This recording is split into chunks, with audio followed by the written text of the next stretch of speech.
Malini Devi multi speciality hospital, Christian Pet, 5వ line, కావలి.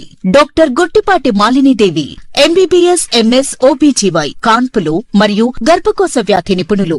Malinidevi multi speciality hospital నందు అందించు వైద్య సేవలు: సాధారణ కాన్పులు, సిజేరియన్లు, లాప్రోస్కోపిక్ ద్వారా గర్భసంచికి సంబంధించిన ఆపరేషన్లు, ట్యూబెక్టమీ, పిల్లలు లేకుండా operation, high risk pregnancy, ectopic pregnancy మరియు గర్భసంచి నీటి బుడగలు, గర్భసంచి జారిన ఆపరేషన్లు, రొమ్ముగడ్డలకు చికిత్స, నెలసరి ఇబ్బందులకు చికిత్స, మెనోపాజ్ సమస్యలకు చికిత్స చేయబడును. స్త్రీలకు సంబంధించిన అన్ని సమస్యలకు చికిత్స చేయబడును. పిల్లలు లేని వారికి ప్రత్యేక చికిత్స కలదు. ముఖ్య గమనిక: మా హాస్పిటల్ నందు కాన్పోయిన తరువాత తల్లి బిడ్డను ఉచితంగా మా వాహనంలో క్షేమంగా ఇంటికి చేర్చబడును. మా హాస్పిటల్స్ ప్రత్యేకతలు: ICU, lab, AC and non AC rooms, 24 గంటలు మెడికల్ షాప్, ప్రతి రూమ్ నందు వేడి నీటి సదుపాయం కలదు. అన్నమయ్య జిల్లా మదనపల్లి బాలాజీనగర్లో శుక్రవారం అమానుష ఘటన ఉదయం వెలుగు చూసింది. తీవ్ర కలకలం రేపుతున్న ఘటనపై పోలీసులు, స్థానికులు తెలిపిన వివరాలు: అప్పుడే పుట్టిన పురిటి బిడ్డను ఓ కసాయి తల్లి పారేసి పేగుబంధాన్ని తెంచుకు వెళ్లింది. బాహ్య ప్రపంచంలోకి వచ్చి రాగానే ఆ బిడ్డ తనకేంటి ఇంత కర్మ వచ్చిందని గుక్కపెట్టి ఆపకుండా ఏడుస్తున్న బిడ్డను స్థానికులు గుర్తించారు.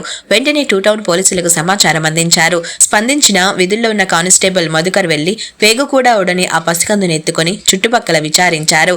ఆ బిడ్డను వదిలి వెళ్లిన ఆ కసాయి తల్లి ఎవరన్నది తెలియరాలేదు. రాత్రంతా బిడ్డ చలికి విలపిస్తుంటే చూడలేక స్థానికంగా ఉన్న ఓ మహిళ మనసు చలించిపోయింది. కానిస్టేబుల్ను అడిగి ఐసీడీఎస్ అధికారులు వచ్చే వరకు ఆ బిడ్డను తన వద్దనే ఉంచుకుంటానని హక్కును చేర్చుకుంది. మరిన్ని వివరాలను పోలీసులు వెల్లడించాల్సి ఉంది. నేను Nagaveni, Madanapalle child development project officer, Madanapalle ICDS project. ఈరోజు ఉదయం మనకు ఒక ఫోన్ ద్వారా సమాచారం వచ్చింది. ఒక అబాండన్ చైల్డ్ని వదిలేశారు అని, తిరుపతి రోడ్లో బాలాజీ నగర్ దగ్గర చర్చి పక్కన వదిలేశారని చెప్పి మనకి తెలియజేశారు. సమాచారం అందుకున్న వెంటనే స్థానికంగా ఉండే మా అంగన్వాడీ వర్కర్ని అక్కడికి పంపడం జరిగింది. అప్పటికే స్థానికులు బేబీకి మెరుగైన వైద్య సేవల కోసం గవర్నమెంట్ హాస్పిటల్కి తీసుకురావడం జరిగింది. సో మా సిబ్బంది అంతా కూడా హాస్పిటల్కి వచ్చారు. సో బేబీ ఆరోగ్యం బాగానే ఉంది. బేబీని సిడబ్ల్యూసి పర్మిషన్తో మనము బేబీని హ్యాండ్ ఓవర్ చేసుకోవడం జరుగుతుంది. ప్రస్తుతం బేబీ హాస్పిటల్లో ఉంది. హెల్త్ కండిషన్ అంతా కూడా బాగానే ఉంది.